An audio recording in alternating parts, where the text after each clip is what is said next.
Bom dia, meu povo! Já vi que não estarei sozinha, mas que maravilha! Bom dia, Anne, Amanda, Mayara, Laura, bem-vindas! Tudo bem, pessoal? Aquela pergunta básica inicial, né? Me ouvindo bem, me ouvindo bem? Normalmente aqui a minha casa é bem tranquila de barulho, então acho que não teremos nenhum inconveniente. Tudo bem, pessoal? Vão chegando, vão entrando, vão ficando à vontade.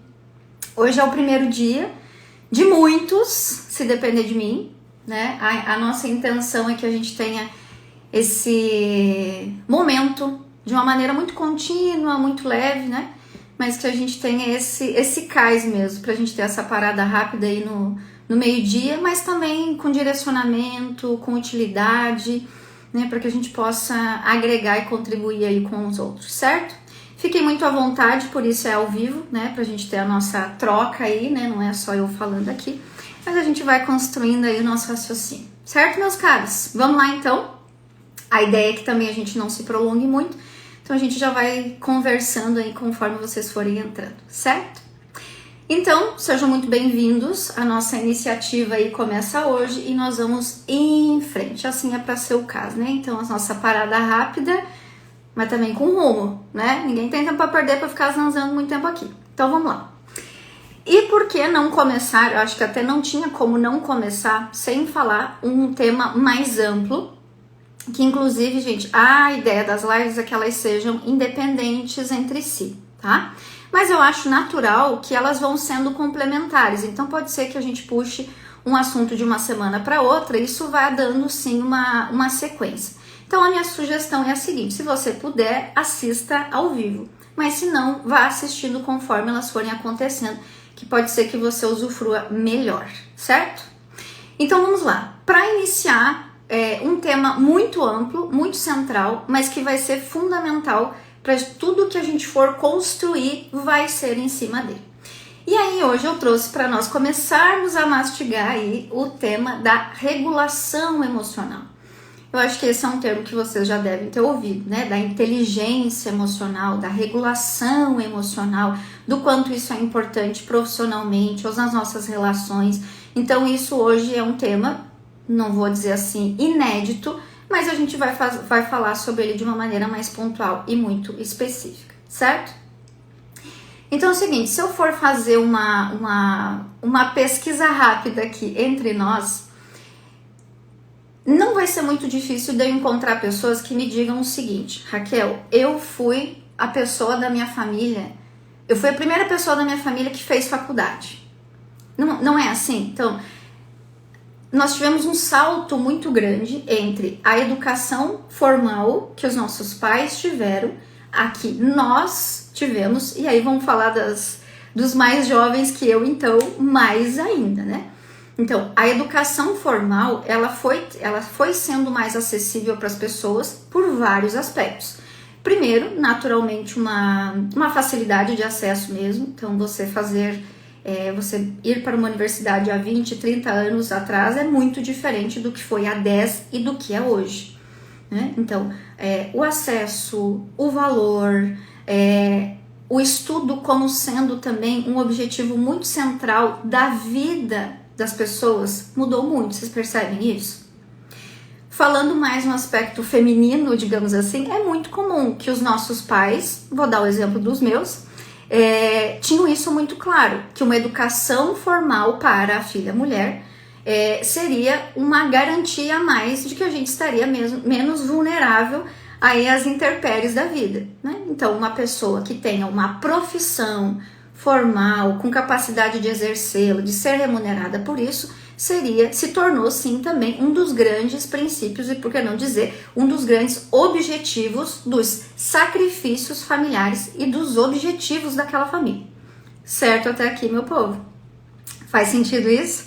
Né? Então, essa facilidade de acesso fez com que hoje você encontre tranquilamente pessoas aí com, sei lá, 26, 28 anos, a pessoa tem formação acadêmica, pós-graduação, um pós-doc, ela fala 3 idiomas, ela tem um currículo Lattes impecável, né? Então, assim, se tem uma habilidade no estudo formal, muito característico. Gente, absolutamente nada contra o estudo formal, não é isso. Só que por que eu contextualizei essa parte? Porque aí a gente vai para a realidade e observa o quê? Que essas pessoas, muito bem formadas academicamente, nem sempre conseguem ter um desenvolvimento no ambiente à altura deste currículo. Então, o que acontece? É como se nós estivéssemos investindo apenas em um aspecto da inteligência. Então, é ótimo você conseguir ter a capacidade de memorizar as coisas, de ter um raciocínio rápido, de ter uma tenacidade para armazenar informações, que a tua memória seja absolutamente, que ela colabore com o armazenamento daquelas coisas que você precisa ter. Então isso é ótimo, inclusive é sim um aspecto também de saúde mental.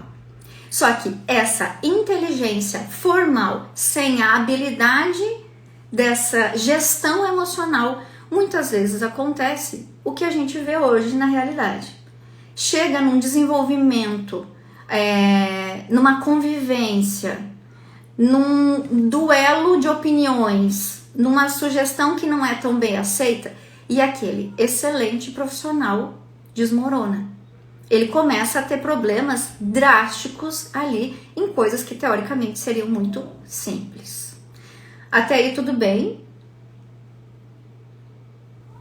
Que eu disparei falar 10 minutos e ninguém abriu a boca. Então eu não sei se tá muito rápido, se tá muito... John?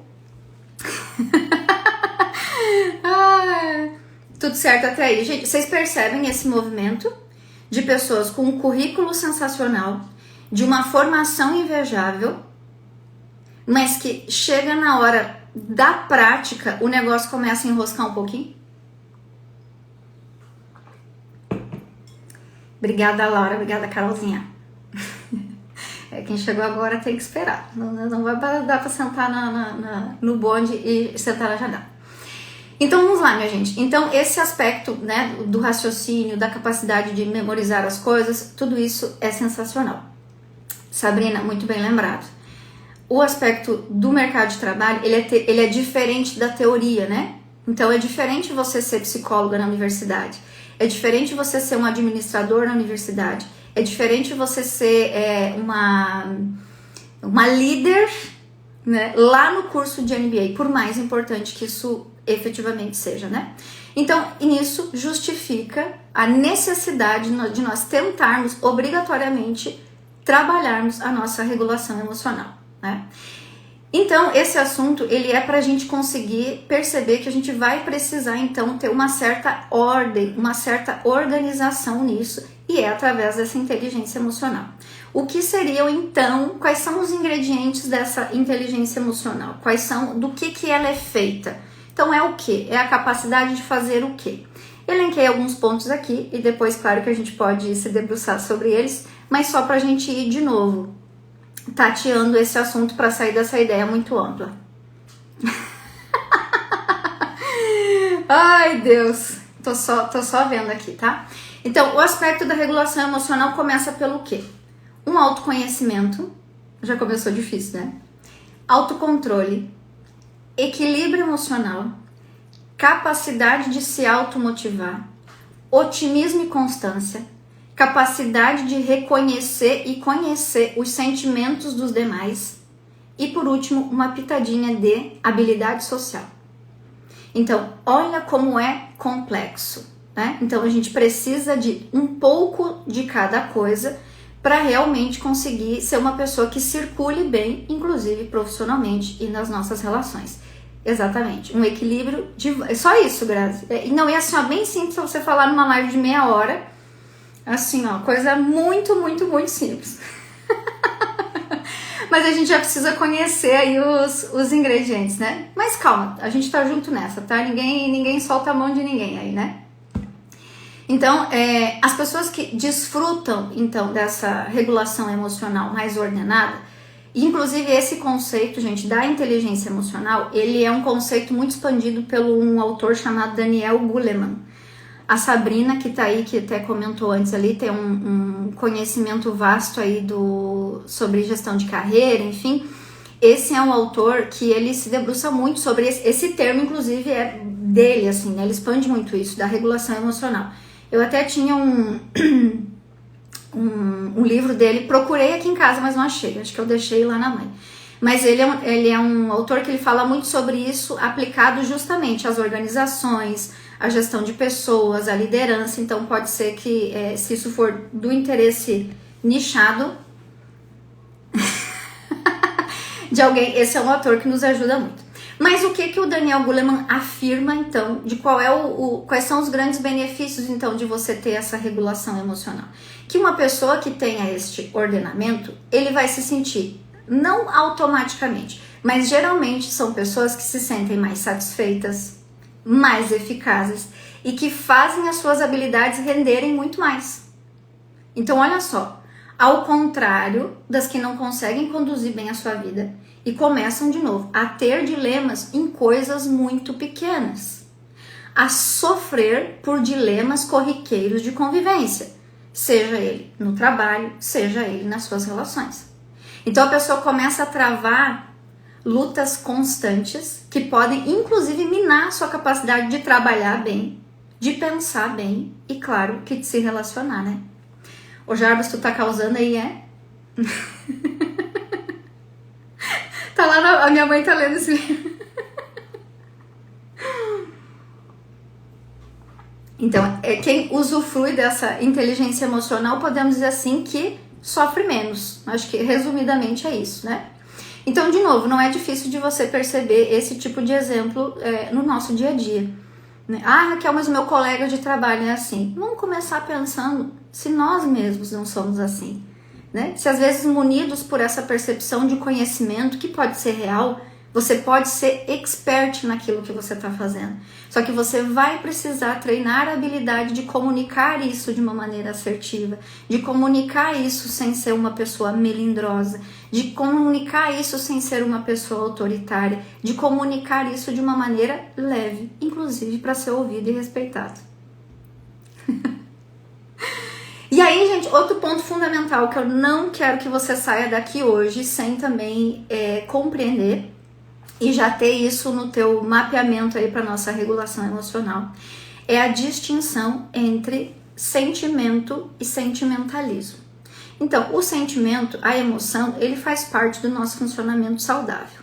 Agora, o sentimentalismo, ele é uma doença. Ele é algo que a gente precisa tentar efetivamente combater. Porque o sentimentalismo, ele deixa o sujeito tão, eu posso dizer que até mais fragilizado do que aquele que se ampara apenas no conhecimento acadêmico como o sustento da vida dele. Né? Então esse sentimentalismo, ele vai fazer com que tudo também seja levado muito a sério. Se eu sinto, é porque eu já preciso fazer alguma coisa com isso. Se eu sinto, isso já é suficientemente importante. Se eu sinto, eu já preciso imediatamente fazer algo em relação a isso. Para você ter uma noção muito clara do que seria os prejuízos desse sentimento, eu queria muito também mostrar esse livro pessoalmente para vocês, mas eu não estou com ele aqui. Eu emprestei para minha prima, que está aqui na live, inclusive, cumprindo a cota dos parentes na live. Há 2 semanas atrás eu emprestei o meu exemplar deste livro para minha prima, mas eu sugiro muito que você leia. O título é Podres de Mimados, as consequências do sentimentalismo tóxico, do Theodore Dalrymple. Se alguém puder me fazer a gentileza, pode colocar aí nos comentários e depois eu posto lá no story. Então ele traz tranquilamente Podres de Mimados. O título já é bem sugestivo, né, Laura? Imagina. É assim, sensacional, gente. Eu tenho ele todo rabiscado porque ele vai trazendo exatamente como a gente transformou o sentimento em algo que nos fragilizou. Fundamental, leitura essencial, certo? Então essa fragilidade que muitas vezes a gente coloca na emoção e aí começa a nos guiar em cima dela e aí isso começa a ser enaltecido por nós de uma maneira pouco inteligente, certo? Então o nosso objetivo é o seguinte, que a gente busque, através de ações concretas, essa educação da nossa emoção, essa inteligência emocional, esse ordenamento, essa harmonia entre a inteligência, a nossa vontade e as nossas emoções. Porque esse sim é o sujeito verdadeiramente inteligente e saudável. Então, ter inteligência emocional não é só uma porta aberta, assim, sabe, uma janela aberta, escancarada, que valida toda e qualquer emoção. Nisso, tu vai flertar muito com o sentimentalismo, que, de novo, e recapitulando, isso é absolutamente frágil. Então, não é uma questão dualista, assim como ser inteligente também não é ser absolutamente racional, imparcial, insensível e negligenciar suas emoções. Cada coisa tem o seu lugar. Cada coisa tem a sua importância. Cada coisa tem o seu espaço. Então, você não precisa e nem se trata de escolher entre um e o outro, sabe? Entregar o teu funcionamento e as tuas escolhas ou na mão da inteligência, da racionalidade ou da emoção. Sabe aquela razão versus emoção? Nossa, como é comum isso. Às vezes eu ouço isso em terapia assim, mas aqui é o meu lado racional falando. A minha razão diz isso, mas a minha emoção diz isso. Então, isso para fins pedagógicos e para fins terapêuticos é interessante que você consiga separar. Mas o separar não no sentido de simbiose, de ruptura, de ou um ou de outro, mas de você fazer uma leitura, de novo, inteligente e racional do teu funcionamento como um todo. Então você não precisa apertar ou no botão da razão ou da emoção, mas essa inteligência está nisso, de você conseguir funcionar a partir de quem manda, de quem pensa. E isso tá mais pro lado da razão, sim. Só que, de novo, para isso você não precisa se tornar um robô. Para isso você não precisa, não demonstrar as suas emoções em lugar nenhum. Né? Então, é essa mistura que faz, sim, do sujeito um sujeito inteligente. Que faz disso um sujeito saudável. Um sujeito que funciona bem. Né? Então, essa visão de ou eu tô no mood razão ou eu tô no mood emoção, primeiro, é uma visão incompleta, é uma visão limitada, é uma visão dualista e é uma visão preguiçosa do nosso funcionamento. Como se a gente só tivesse esses dois jeitos de funcionar. E nós, adultos que somos, precisamos e podemos. É muito bom, gente. Vocês não concordam? Você circular entre as tuas relações, o teu trabalho, a tua vida como um todo, sentindo o que tem que sentir. Vivenciando o que tem que vivenciar, sem exagero e sem negligência. Isso é ser, sim, saudável. Com certeza, Laura. As emoções, elas têm o seu lugar e é isso que nos humaniza. Né? O que faz com que... vamos imaginar, você se emocionar com uma música, você se emocionar com uma cena, né? Seja lá... ver o teu filho brincando, você achar engraçado alguma coisa, você se entristecer por uma tragédia da outra pessoa, você conseguir se solidarizar, nada mais humano do que isso, né? Então você não precisa endemonizar as tuas emoções, mas você precisa que elas estejam no lugar certo. Gustavo Smer, nunca ouvi na minha vida o paradoxo do chimpanzé, mas eu juro pra você que esse título chamou minha atenção. Eu vou procurar. E é isso também, não é uma coisa que acontece naturalmente. É empenho, é esforço, é você se dar conta, né? Como que tá o teu funcionamento? Você investiu até hoje aonde, meu filho? Né? Se é na tua formação acadêmica, ótimo, maravilhoso, sensacional, faça isso mesmo. Mas essa gestão emocional, ela pode ser não é nenhuma informação, mas uma questão tão importante para o teu funcionamento quanto. Né? Porque quem tem gestão emocional consegue lidar com as outras coisas. O contrário, nem sempre. Certo, meus caros? Então, para... exemplificar de uma maneira, inclusive, muito bonita isso que eu estava tentando falar para vocês, eu vou utilizar as palavras de uma outra pessoa que utilizou essas palavras muito melhor para condensar o que seria uma definição assertiva, então, dessa regulação emocional, desse bom funcionamento emocional, certo? Para isso, vou utilizar das palavras do nosso querido Rafael Llanos Cifuentes. Neste livrinho que fala sobre a virtude da fortaleza, ele cita uma definição muito bonita que eu pensei, vou ler para vocês, para a gente entender o que e de que tipo de amadurecimento e de que tipo de regulação emocional nós vamos nos debruçar, certo? Vamos lá? Balmes dizia que toda autêntica personalidade deveria ter a cabeça de gelo, o coração de fogo e os braços de ferro. Cabeça de gelo que seguia por ideias claras, transparentes, frias, como todo raciocínio límpido, depurado da amálgama emocional.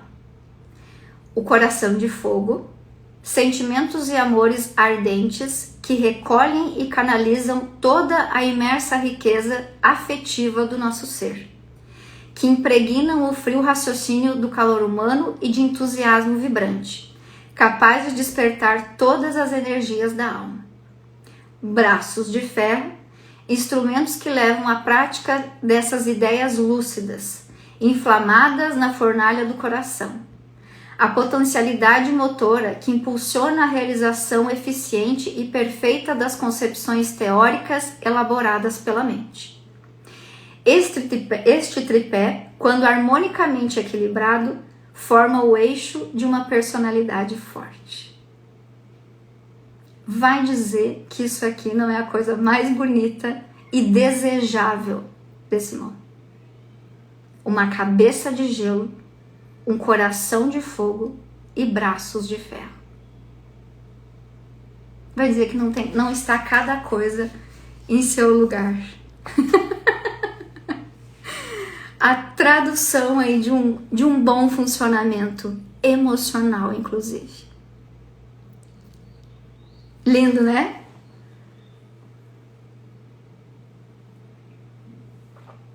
A Roberta já me mandou uma foto do livro aqui. Muito obrigada, Roberta. Depois eu vou, com certeza, repostar nos stories aí para vocês verem. Certo, meus queridos? Esse vai ser o ritmo do nosso cais. O que vocês acham? Acho que vai dar legal, né? Aquele dia tive várias sugestões ali. Aquele do bom humor me pegou. Já tô com umas ideias aqui também, né?